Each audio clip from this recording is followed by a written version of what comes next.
안녕하세요. 택시 이야기입니다. 오늘은 그 FSD 자율주행 택시 이야기랑요, 또 개인 유튜브에서 떠돌고 있는 그 개인 택시 사지 마라 이런 그 유튜브를 올리는 분들이 있는데, 거기에 대해서 좀 이야기를 좀 하려고 영상을 찍고 있습니다. 그 자율주행 차량이, 이 택시가 우리나라는 좀 쉽지 않아요. 왜냐하면 이 택시를 운행해 보시는 분들도 많이 알겠지만, 우리나라 같은 경우에는 뒷골목이 굉장히 많습니다. 그리고 뒷골목이 굉장히 복잡하고요. 가끔 내비게이션이 이제 인도에서 가다 보면 길이 아닌데도 이게 내비게이션이 우리를 끌고 갈 때가 있어요. 이런 문제가 있고, 이게 왜냐하면 그 GPS랑 연결된 그 자율주행 차량이 그 내비게이션이랑 연동을 해서 운행을 해야 되는데, 이제 그런 이렇게 큰 도로는 상관이 없지만 뒷골목 같은 경우에 워낙 많기 때문에 우리나라에서는 사실 이게 레벨 4까지 가기도 쉽지가 않습니다. 이게 레벨 5를 가야만 이제 완전한 자율주행이 되는 거거든요. 근데 그 레벨 5로 가도 이 자율주행을 개발하는 회사들이 이 망설여지는 문제가 있어요. 뭐냐면, 이제 뭐 완전 자율주행으로 가면 사고가 난다든지 하면 사람 책임이 아니잖아요. 이제 그 차량 사고가 났을 때 그것을 누가 책임져야 되냐. 차량 지금처럼 뭐 완전 자율주행이 되면 기사도 필요 없을 거고, 또 그냥 뭐 타고 있는 사람이 이 책임을 져야 되는지, 아니면 그 제조사가 책임을 져야 되는 문제인지, 이런 문제가 있어서 완전 자율주행을 시행하기에는 쉽지 않은 여러 가지 문제가 있다고 합니다. 특히나 이제 그 미국 같은 경우에는요, 도로 폭이 굉장히 넓어요. 저 뉴욕을 빼고는, 뉴욕은 뭐 굉장히 복잡하고 원웨이가 많고, 뉴욕을 빼고는 이 바둑판 같이 이 길이 돼 있습니다. 미국 같은 경우에는. 그래서 자율주행 차량을 운행하기가 굉장히 다른 도시보다는 굉장히 쉽습니다. 그래서 테슬라가 FSD를 거기서 이제 운행하고 있는데, 지금 그 FSD를 사용하는 테슬라 차량 같은 경우에는 돈을 받아요.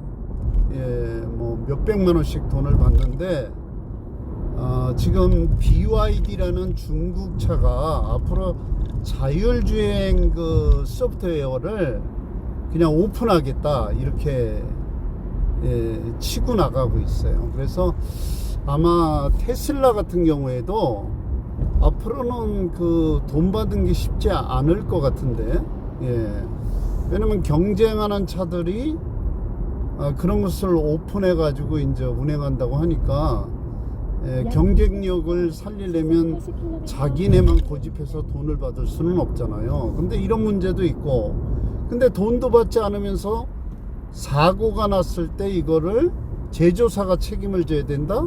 이건 상당히 문제가 있잖아요. 그러니까 이런 문제도 있고, 또 뭐 중국이나 뭐 이런 나라에서도 그냥 전체적으로 이거를 하는 게 아니라 지금 레벨 3 정도의 단계까지 와 있는 것 같은데, 이 자율주행 차가 한국 같은 경우에는 쉽지가 않다. 그런 거를 먼저 좀 알고 계셔야 돼요.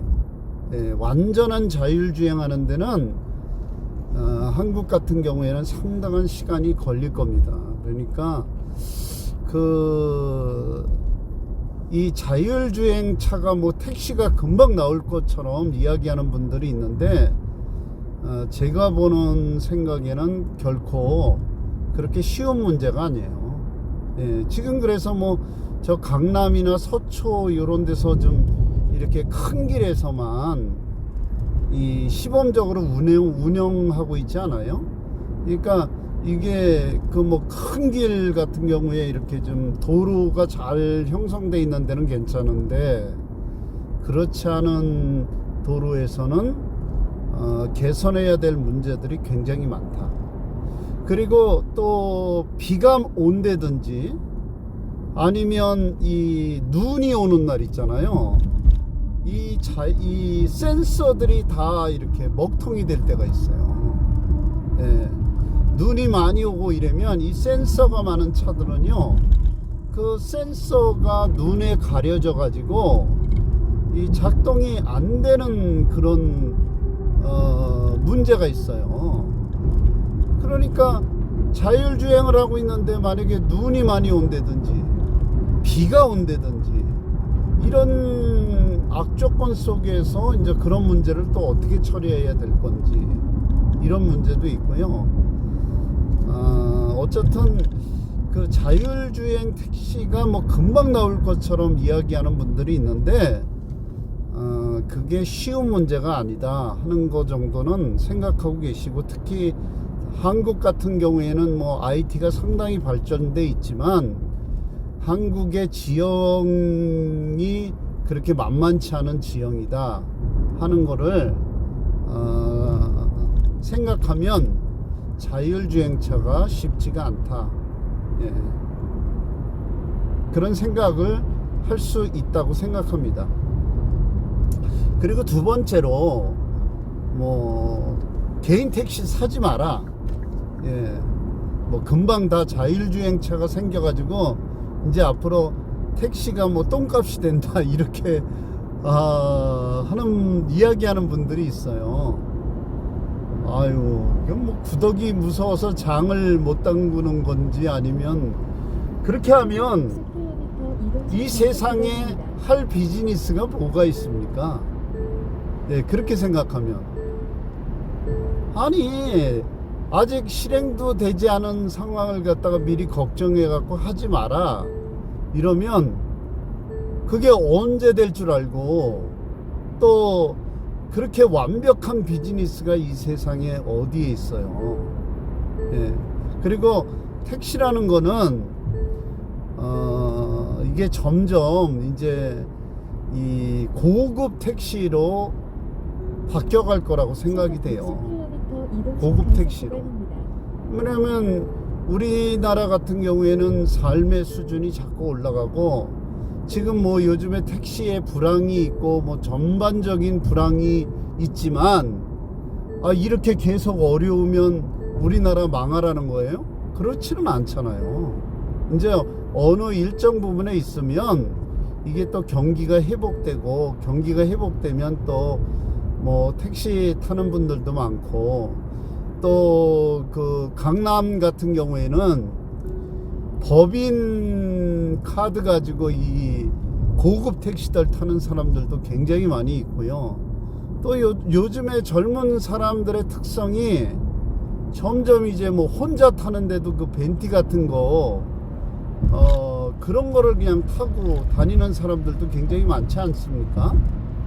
그러니까 이게 택시 요금도 물가 상승분에 따라서 점점점 올라갈 거고요. 예, 최소한 뭐 2년 3년에 한 번씩은 택시 요금이 조정이 돼야 되고, 또 아무리 자율주행차가 나온다 그래도 그게 뭐 그냥 하루아침에 뚝딱 만들어지는 것도 아니고, 또 지금 이 분야에서 일하는 사람들에 대한 대책을 정부에서 충분히 세워서 미래의 이 직업을 만들어 가야 되는데, 그냥 뭐 하루아침에 그냥 다 없애버리나요? 그런 건 아니잖아요.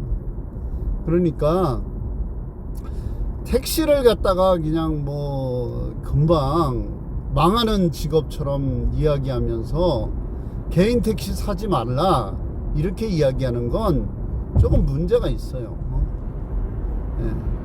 제가 보기에는 이 택시, 개인 택시든 협동 택시든 그 정도의 돈을 들여서 뭐 자기가 열심히 하면 그래도 뭐 한 500까지 4,500 정도도 가져갈 수 있는 뭐 그냥 놀면서 하면 뭐 한 300도 가져가고, 예? 이런 직업이 혼자서 하는 거잖아요. 근데 뭐 그 프랜차이즈 같은 경우에도 뭐 치킨집을 하든 아이스크림집을 하든 무슨 카페를 하든 개런티가 안 되는 직업이잖아요. 그게 뭐 해서 다 잘 됩니까?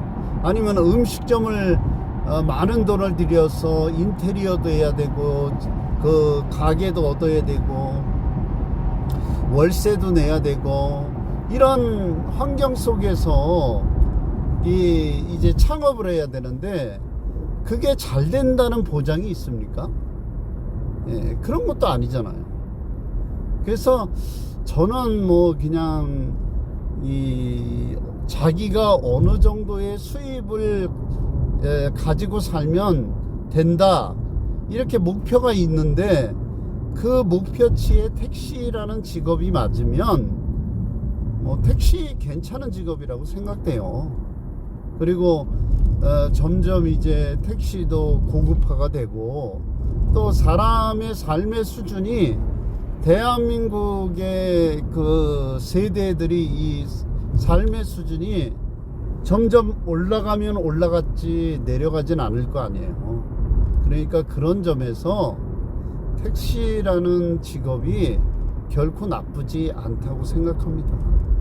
그리고 뭐 차들도 이제는 점점 비싸지고 또 고급화가 되고 있고, 그러면 지금은 뭐 맨날 소나타 이런 거 뭐 2,200만원 2,300만원짜리 가지고 영업용으로 쓰고 있고 이러지만 이제 점점 뭐 그랜저처럼 뭐 3,300만원 뭐 이 차들이 점점 레벨이 올라가잖아요. 그럼 올라가는 만큼 택시비도 올라가야 되지 않겠어요? 그러니까 이런 거 저런 거 생각해 보면 그 뭐 자율주행 택시가 나오니까 이 택시 사지 마라 이런 이야기는 좀 맞지 않는다고 생각합니다. 그렇게 따지면 미래의 직업군 다 없어지는 직업이에요. 뭐 앞으로 이 검판사, 변호사도 다 없어져야 될 직업 아닙니까? AI가 판단을 더 잘하는데 그렇지 않아요? 뭐 의사도 필요 없다 그러잖아요. 근데